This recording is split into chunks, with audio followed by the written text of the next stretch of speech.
वालेकुम, आप देख रहे हैं ENN न्यूज़ और मैं हूं सना हुसैन। खबर शामिल करते हैं ब्यूरो चीफ ENN हाजी अहमद खासखली की रिपोर्ट के मुताबिक।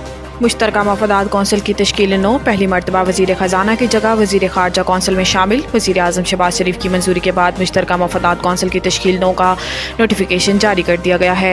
8 रुकनी मुश्तरका मफादात कौंसिल के चेयरमैन वज़ीर आज़म शहबाज शरीफ होंगे, जबकि चारों सूबों के वज़राए आला बतौर मेंबरान कौंसिल में शामिल होंगे। इसके अलावा मुश्तरका मफादात कौंसिल में पहली मरतबा वज़ीर ख़जाना की जगह वज़ीर ख़ारजा को शामिल किया गया है। वज़ीर ख़जाना मुश्तरका मफादात कौंसिल के परमानेंट मेंबर होंगे, लेकिन वज़ीर आज़म शहबाज शरीफ ने साबिक वज़ीर ख़जाना इसाक डार के तजर्बे और सुबह से मामला तय करने की सलाहियतों को देखते हुए इन्हें मुश्तरका मफादात कौंसिल में शामिल किया है। विफाकी वज़ीर ख़जाना मोहम्मद औरंगज़ेब पहली मरतबा काबीना का हिस्सा बने हैं, इसलिए इनकी जगह तजर्बाकार इसाक डार को कौंसिल में रखा गया है। नोटिफिकेशन के मुताबिक मुश्तरका मफादात कौंसिल में वज़ीर दफ़ा ख्वाजा आसिफ और KP से वज़ीर सफ़रान अमीर मकाम भी शामिल होंगे। नोटिफिकेशन के मुताबिक मुश्तरका मफादात कौंसिल 21 मार्च 2024 से वजूद में आई।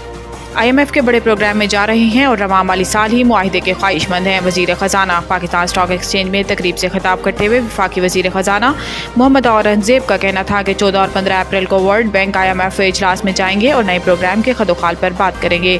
तफसीली मुज़ाकरात पाकिस्तान आकर होंगे। हम जानते हैं क्या और क्यों करना है और अब तवज्जो कैसे मरकूज़ करनी है। इन्होंने कहा है कि IMF के साथ माइक्रो इकनॉमिक इस्तेहकाम जारी रखेंगे। IMF के बड़े प्रोग्राम में शामिल हो रहे हैं। इस हवाले से IMF हुकाम से जल्द वाशिंगटन में मुलाकात होगी। IMF प्रोग्राम के हुजम पर बात नहीं हुई, लेकिन ख्वाहिश है कि रवां माली साल के इख्तिताम तक नए प्रोग्राम पर स्टॉक लेवल मुआहिदे हो जाएंगे।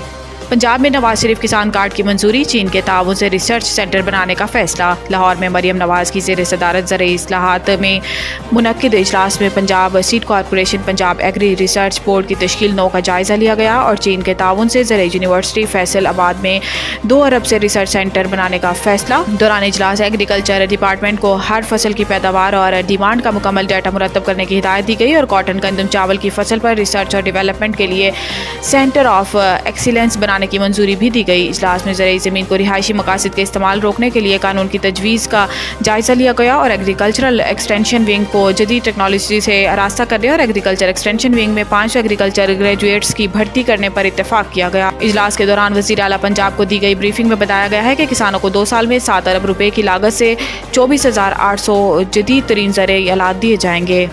अल्लाह को हाजिर नाजिर जानकर कहता हूँ, किसी के साथ नाइंसाफ़ी नहीं की। Chief justice Peshawar high court justice Mohammad Ibrahim के कमरा अदालत में ख़त्मुल कुरान की तकरीब हुई, जिसमें मुल्क में अमन व अमान खुशहाली के लिए ख़ुसूसी दुआ मांगी गई। ख़त्मुल कुरान की तकरीब से खिताब में chief justice Peshawar high court ने कहा कि अल्लाह ताला हमारे मुल्क को अमन का गहवारा बना दे। अल्लाह ताला हमारे मुल्क पर रहम करे और हालात बेहतर करे।